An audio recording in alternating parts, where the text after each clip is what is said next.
আসসালামু আলাইকুম এভরিওয়ান, সবাইকে স্বাগতম জানাচ্ছি আমাদের আজকের ভিডিওতে। সো আজকে আমরা আলোচনা করব, তুমি যখন ভিডিওটা দেখতে পাচ্ছ এর সামনে হয়তোবা তোমার ১.৫ মাস সময় আছে কিংবা হচ্ছে ১ মাস সময় আছে।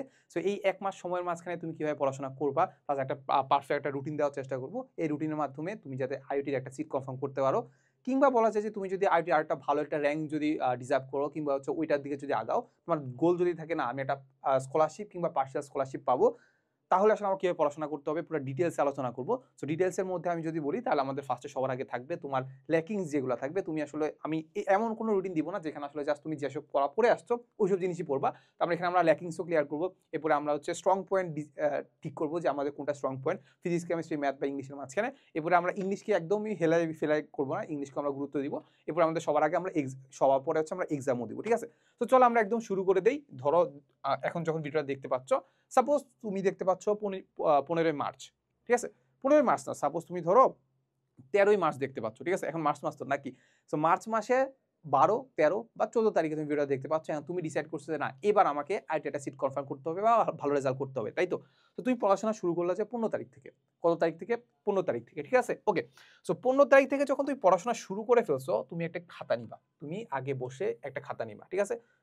বসবা, বসে চিন্তা করবা যে না, তোমার কি কি ল্যাকিংস আছে আর তোমার কোন কোন চ্যাপ্টার পড়া হয়েছে, ঠিক আছে? সো এরকম একটা খাতা নিবা, খাতার মাঝখানে এইখানে লিখবা ফিজিক্স, এখানে লিখবা কি ফিজিক্স। ওকে, আচ্ছা ফিজিক্স কইলো, ফিজিক্স ফিজিক্সের মাঝখানে ফার্স্ট পেপার সেকেন্ড পেপার দুইটা জিনিস আছে, তাহলে সবার আগে লিখবো হচ্ছে ফার্স্ট।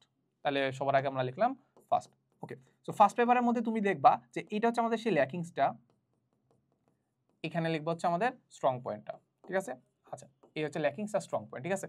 সো ল্যাকিংস এর মাধ্যমে এখন আমাদের মনে হয় না যে খুব একটা বাকি আছে, বাট হয়তোবা ধরো ফার্স্ট পেপারের কথা চিন্তা করলে হয়তোবা তোমার 3টা বা 4টা চ্যাপ্টার বাকি আছে। তাহলে আমরা ধরে নিতে পারি 1, 2, 3, 4টা চ্যাপ্টার। এই হচ্ছে কথা, মানে যেটা একদমই বড় নয়, যেটা বেসিক একদমই দুর্বল, তাহলে 1, 2, 3, 4 করে লিখে ফেলবা। এরপর তুমি স্ট্রং পয়েন্ট লিখবা। স্ট্রং পয়েন্টের মাঝখানে তো অনেকগুলো থাকবে নাকি, 1, 2, 3, 4, 5 ধরো অনেকগুলো থাকবে, ঠিক আছে? এই হচ্ছে কথা।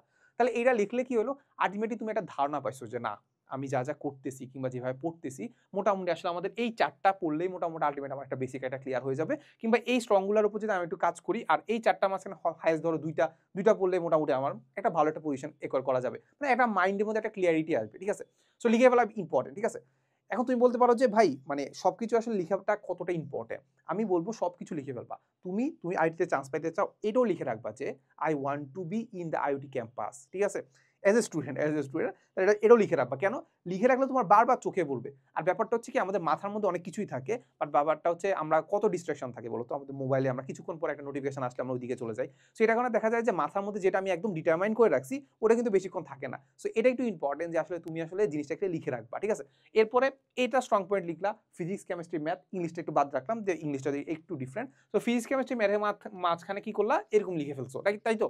এরকম লিখে ফেলছো। এরপরে তুমি কি করবা? এরপরে একটা রুটিন করবা। কি করবা? এইবার হচ্ছে আমরা রুটিন করব। কি করব? রুটিন। এই যে আমাদের সেই রুটিনটা। কি করবা? রুটিন।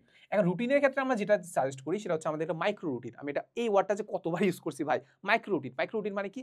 তুমি যদি এখন ডিসাইড করো যে ভাই দেখেন, আমি আপনাকে বলি, আমি হচ্ছে 15 তারিখ থেকে সামনের মে মাসে 2 মাস, 2রা মে তো পরীক্ষা, তাহলে 1 মে পর্যন্ত আমি কি পড়বো জানো? দেখেন আমি বলি, এখানের মধ্যে আমি পড়বো ফিজিক্স, কেমিস্ট্রি, ম্যাথ, ইংলিশ পড়বো। বলো, এটা কি কোনো রুটিন হয়েছে বলো তো? আমিও জানি, তুমিও জানো যে 1 মের মাঝখানে আমার সবকিছু পড়তে হবে, রিভিশন দিতে হবে। আলটিমেটলি কিছু হয়েছে কি? হয় নাই তো। তুমি এটা ফিল আপ করতে যায় দেখবা হয়তো বা তোমার এখানে 50% ক্লিয়ার হবে, 50% ক্লিয়ার হবে। ক্লিয়ার ব্যাপারটা এমন না যে তুমি জাস্ট পড়ে গেছো, পড়ার পরে তোমাকে এটা বারবার রিভিশন দিতে হবে। সো এরকম করে ধরো তুমি 50% ফিল আপ করতে পারছো। বাট তোমাকে আমি একটা বেটার আইডিয়া দিই। কি বেটার আইডিয়া? বেটার আইডিয়া হচ্ছে এইটা যে তুমি কি করবা, রুটিনটা হচ্ছে মাইক্রো রুটিন। কি রাখবা? Micro routine. ধরো সাপোজ এম রুটিন, মাইক্রো রুটিন। আচ্ছা, সো মাইক্রো রুটিনের মাঝখানে কি করবা? মাইক্রো রুটিনের মাঝখানে আজকে তুমি 15 তারিখ থেকে পড়া শুরু করছো, 15 মার্চ থেকে পড়া শুরু করছো, তাহলে 15 মার্চ লিখে ফেলছো, ঠিক আছে? 15/3/2025। আচ্ছা, ভালো কথা। আমাকে পড়তে হবে কি বলতো? আমার এখান থেকে আমি দেখতে পাচ্ছি আমাকে যেটা পড়তে হবে সেটা হচ্ছে আমাদের ফিজিক্সের ক্ষেত্রে আমার একটা চ্যাপ্টার পড়তে হবে ল্যাকিংসের, আর স্ট্রং পয়েন্টের পড়তে হবে 2টা চ্যাপ্টার। এটা তোমার উপর ডিপেন্ড করে, আসলে পারফেক্ট একটা রুটিন তৈরি করা যায় না, বাট আমি তোমাকে একটু শিখাই দিচ্ছি যে কি করতে হবে। ল্যাকিংসের একটা চ্যাপ্টার পড়তে হবে আর স্ট্রং পয়েন্টের 2টা চ্যাপ্টার পড়তে হবে, ঠিক আছে? ওকে, সো ল্যাকিংসের ক্ষেত্রে আমরা কি করলাম, আমরা একটা চ্যাপ্টার লিখলাম, একটা চ্যাপ্টার, আর হচ্ছে আমাদের ইয়ার 2টা চ্যাপ্টার, তাই তো? এখন কয়টার মাধ্যমে শেষ করতে হবে, কয়টা মাঝখানে শেষ করতে হবে, বুঝবো কিভাবে? তুই পড়াশোনা শুরু করছো, এখন তো রোজার মাস, তাই না? রোজার মাসে আমরা পড়াশোনা কখন শুরু করি? সাপোজ সকালে আমরা দেরিতে উঠি, সাপোজ আমরা 11টা বাজে ঘুম থেকে উঠছি, ঠিক আছে? তো তুমি চিন্তা করছো যে তুমি 11 থেকে পড়া শুরু করবা, 11টা থেকে। তাহলে কয়টা থেকে? 11টা থেকে পড়াশোনা শুরু করছো। কয়টায়? 11টা, ঠিক আছে? তুমি চিন্তা করছো যে 11টা থেকে সাপোজ 2 ঘন্টা, 2 ঘন্টা মানে 1 ঘন্টা কাইন্ড অফ হচ্ছে তুমি একদম মনোযোগ ধরে রাখতে পারবা। 1 ঘন্টা না, কাইন্ড অফ 45 মিনিট তুমি মনোযোগ ধরে রাখতে পারবা। এরপর তোমার আসলে মনোযোগ খুব একটা থাকবে না। তো সাপোজ চিন্তা করলা যে না 1 ঘন্টা থেকে 11টা থেকে 11:45 পর্যন্ত আমি কি পড়বো জানো? 11টা থেকে 45 এর মাঝখানে আমার যে একটা স্ট্রং পয়েন্ট ছিল না, এই স্ট্রং পয়েন্টের আমি জিনিসপাতি পড়বো। সেকেন্ড যে স্ট্রং পয়েন্টটা, আমি আমার ইচ্ছা মতো তুমি প্রথমটাও ধরতে পারো, প্রথমটাতে আমাদের ল্যাকিংস। এটা স্ট্রং পয়েন্টটাতে আমি কি পড়বো? আমি হচ্ছে মেইন বই পড়বো। মেইন বই বলতে আমাদের খুব একটা সমস্যা হওয়ার কথা না, বা মেইন বই থিওরি তো আমরা মোটামুটি সব দায়ে রাখছি, তাড়াতাড়ি করে পড়ে যাবো, ঠিক আছে? এরপরে আমি আইওটির কোশ্চেন ব্যাংকটা সলভ করবো, ঠিক আছে? Second paper, sorry second paper না, মানে সেকেন্ড যে স্ট্রং পয়েন্টটা আছে ওটার আমি মেইন বইটা পড়বো, আইওটি কোশ্চেন ব্যাংকটা সলভ করবো। মানে 11:45 এর মাঝখানে শেষ হবে কি? হইতেও পারে, নাও হইতে পারে। চ্যাপ্টারটা যদি সহজ হয় হয়ে যাবে, বাট যদি না সহজ হয় পারবা না, সমস্যা নাই। বাট দেখা যাচ্ছে যে কি, ধরো 45 যখন বাজছে, তোমার দেখা যাচ্ছে যে 80% শেষ হয়ে গেছে। কত পার্সেন্ট? 80%। দেখবা নিজেই দেখবা 80% শেষ হয়ে গেছে। ওকে, সমস্যা নাই। এবার কি করো? এবার আবার লিখো যে আমি 15 মিনিট একটু রেস্ট নিব, ঘুরে ফিরে আসো। কিন্তু মোবাইল ধরতে যাও না। মোবাইল ধরতে গেলে দেখা গেছে যে তোমার মোবাইল টিপতে দিতে, রিলস দেখতে দেখতে দেখা যাচ্ছে আরো 1 ঘন্টা চলে গেছে। মোবাইল ধরা যাবে না। তখন কি করবা? তখন হচ্ছে ধরো একটু ঘুরতে যাবা, কিংবা হচ্ছে যে টেবিল আছে, মাথাটা একটু নিচু করে রাখবা, একটু রেস্ট দিবা, ব্রেনটাকে একটু রেস্ট নিতে দিবা, ঠিক আছে? তাহলে তুমি পড়াশোনা শুরু করছো 12টা থেকে। আচ্ছা, 12টা থেকে আবার সেই 12:45 পর্যন্ত। কয়টা? 12:45 পর্যন্ত। এইবার কি করবা? এইটা যে 80% বাকি আছে, এটার 80% এর মধ্যে 20% বাকি আছে না, 20% পড়বা। আর কি করবা? আবার টার্গেট নিবা যে না আমি এইটাও শেষ করে ফেলবো, যেটা স্ট্রং পয়েন্ট আইটটা আছে না, ওটাও শেষ করে ফেলবো, ঠিক আছে? তাহলে এইটারও শেষ করতে যাবা, দেখবা আরো ধরো 70% বাকি, 70% হয়েছে আর 30% বাকি আছে। এটার জন্য আরেকটা টাইম ধরো। এরকম একটা করে টাইম ধরো। কিংবা তুমি যদি না চাও যে ভাই এত ছোট টাইম ধরবো না, তা ধরো যে আমি আসলে এই 12টা থেকে বা দুপুর থেকে বিকাল পর্যন্ত এত এটা শেষ করব। বিকাল থেকে সন্ধ্যা থেকে এতটা পর্যন্ত এটা শেষ করো, তারাবি পর্যন্ত এতটা শেষ করবো। এভাবে একটা সুন্দর একটা রুটিন তৈরি করো, খুব একটা তো সমস্যা নাই। এখন আসা যায় যে ল্যাকিংস এর ক্ষেত্রে কি করবো ভাই? ল্যাকিংস এর ক্ষেত্রে অবশ্যই তোমার বেসিক পড়তে হবে, তাই তো? তো বেসিকের জন্য তুমি আমাদের এখানে আমাদের আইওটি কোর্সে আসলে বেসিক কোর্স ক্লাস দেওয়া নেই, কারণ এটা একটা ক্র্যাশ কোর্স। এখানে জাস্ট আমাদের আইওটি কোশ্চেন ব্যাংকগুলো সলভ করে দেওয়া আছে, খুব ভালো করে সলভ করে দেওয়া আছে। তুমি চাইলেই দেখতে পারো, ডেমো ক্লাস দেখলেই বুঝতে পারবা যে আসলে এটা তোমার কাজে লাগবে কি লাগবে না। বাট ল্যাকিংস এর জন্য আমাদের এখানে কোনো কনসেপ্ট ক্লাস দেওয়া নাই। সো কনসেপ্ট ক্লাসের জন্য তুমি যেটা করতে পারো, তুমি নিজে বইটা পড়তে পারো আমাদের আইওটি মেগা বুকে, ওখানে সুন্দর করে, এটা মেগা বুকটা কিন্তু আমি তোকে ফ্রিতে দিয়ে দেবো, মানে পিডিএফ ভার্সনটা।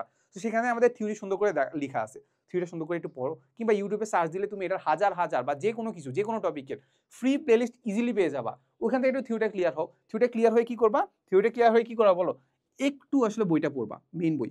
বেসিক ক্লিয়ার হওয়ার পরে, মানে ক্লাস পড়ার পরে মেইন বই, ক্লাস পড়ার পরে কি মেইন বই। ওকে, সো মেইন বই যখন পড়ছো, তাহলে মোটামুটি একটু ভালো করে দাগাই ফেলবা। দাগাই ফেললে পরবর্তীতে আর পুরোটা জিনিসটা পড়তে হইলো না, ঠিক আছে? ভালো করে দাগাই ফেলছো, দেন কি করবা? আইওটি কোশ্চেন ব্যাংক সলভ করবা। কোনটা বলো তো? আইওটির কোশ্চেন ব্যাংক, অবশ্যই আইওটি কোশ্চেন ব্যাংক সলভ করবা, ঠিক আছে? এরপরে তুমি এখানে ল্যাকিংস এখান থেকে এমনি ক্লিয়ার করতে পারবা। তাহলে ল্যাকিংস এর উপর খুব একটা আমরা জোর দিলাম না, জোর দিব কিসের উপরে? স্ট্রং পয়েন্টের উপরে। স্ট্রং পয়েন্ট তুমি আসলে বই পড়তে তোমার খুব একটা টাইম লাগতেছে না, আইওটি কোশ্চেন ব্যাংক সলভ করতে তোমার টাইম লাগতেছে না। এরপরে তুমি যাও যে ভাই আমি যে এই চ্যাপ্টারটা যে ভালো করে পড়ছি, এটার উপর যে কোনো ধরনের কোশ্চেন আসবে আমি পারবো, তাহলে এটার জন্য তোমার ইঞ্জিনিয়ারিং কোশ্চেন ব্যাংক সলভ করতে হবে, ঠিক আছে? কারণ আমরা জানি যে আইওটিতে ভালো পরিমাণে কোডিং কোশ্চেন আসে, আর ইঞ্জিনিয়ারিং স্ট্যান্ডার্ড কোডিং কোশ্চেনই আসে কিন্তু, ঠিক আছে? তো এই জন্য আমরা কি করছি, আমাদের আইওটি ক্র্যাশ করছে, আমরা তোমাকে 40টার মতো ইঞ্জিনিয়ারিং যে কোশ্চেন ব্যাংক, বুয়েট চুয়েট কুয়েটের যে কোশ্চেনগুলো আছে ওইগুলো আমরা সলভ করাই দিছি, ঠিক আছে? এই হচ্ছে জিনিসপাতি। আর এরপর আমি যদি তোমাকে বলি ল্যাকিংস ক্লিয়ার হলো, এরপর আমরা দেখবো স্ট্রং পয়েন্ট। স্ট্রং পয়েন্টটা তুমি বুঝবে যে এক্সাম দেওয়ার মাধ্যমে, যত বেশি করে এক্সাম দিবা, তত বেশি বুঝতে পারবা যে তুমি কোনটা তোমার strong point, physics chemistry math না ইংলিশ, কোনটা তোমার স্ট্রং পয়েন্ট, ঠিক আছে? এটা একটু আগে থেকে ডিসাইড করে ফেলবা।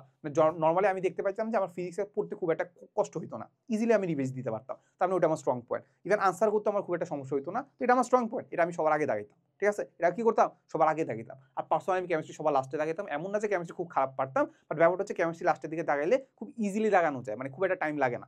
কিন্তু লাস্টের দিকে ম্যাথ দাগাইলে কি হবে? পেনিকে তুমি ম্যাথ ভুল করে ফেলবা, ঠিক আছে? এই হচ্ছে কথা। এরপরে আমাদের ইংলিশের উপর একটা কি দেখতে, প্রত্যেকটা রাতে আধা ঘন্টা থেকে 1 ঘন্টা রাখবা কিসের জন্য? ইংলিশের জন্য। কিসের জন্য? ইংলিশের জন্য। সো ইংলিশের জন্য পার্টিকুলার যদি একটা ভিডিও চাও যে কিভাবে ইংলিশের জন্য প্রিপারেশন নিবা, ওটাও তোমার জন্য আমি একটা বানায় রাখবো। আর নরমালি যদি বলি, ইংলিশের জন্য আইআইটি যে বিগত বছরের যে কোশ্চেনগুলো আছে ওইগুলোই বারবার রিপিট করে, ওইগুলো দেখলেই মোটামুটি হয়ে যাচ্ছে। বাট তাও যদি তোমার অনেক ভালো করতে চাও, ইংলিশে কিন্তু একটা ভালো একটা দখল লাগবে। সো ওটার জন্য যেটা করতে পারো, একটা সুন্দর একটা নোট করবা, নোটের মাঝখানে আইআইটির যে বিগত বছর কোশ্চেনগুলো আছে ওইখানে যতগুলো ভোকাবুলারি আছে সবগুলো এখানে লিখে রাখবা, ওয়ার্ড লিখবা, সেন্টেন্স লিখবা, পুরো সুন্দর করে সিনোনিম অ্যান্টোনিমস লিখে প্রত্যেকটা ওয়ার্ডকে একদম ঝালাই করে ফেলবা। প্রত্যেকবার যখন রাতে একবার পড়তে বসবা তখন কি করবা, প্রত্যেকটা যখন পড়তে হবে কি করবা, একটা চ্যাপ্টার পড়ছো, মানে একটা পেজ পড়ছো, পরের দিন এসে পরের পেজ পড়ার আগে আগের পেজ পড়ে ফেলবা, তাহলে ইংলিশের একটা ভালো একটা দখল হয়ে যাবে। ঠিক আছে, এই তো তাহলে এই যে পয়েন্টগুলো আমরা এখানে কভার আপ করে ফেলছি। এবার আমরা আসা যাক যে আমি 15 মাস থেকে যদি শুরু করি, 1 এপ্রিল পর্যন্ত, 1 এপ্রিল পর্যন্ত আমি দেখতে পাবো যে আমাদের রোজা সাপোজ 1 বা 2 তারিখে, 1 বা 2 তারিখে। সো এর আগে সাপোজ আমি তোমাকে একটা টাইম দিলাম যে না, ধরো সাপোজ 15 থেকে ধরো 28 তারিখ পর্যন্ত তুমি কি করবা, 28 তারিখ পর্যন্ত পড়বা, এরপরে ধরো হচ্ছে মজা করবা। ঠিক আছে, সো এর মাঝখানে এনশিওর করার চেষ্টা করবা যে তোমার ল্যাকিংসগুলো যাতে না থাকে। আর কি থাকে? ল্যাকিংসগুলো না থাকে, এটা এনশিওর করবা। ল্যাকিংস একদমই রাখা যাবে না।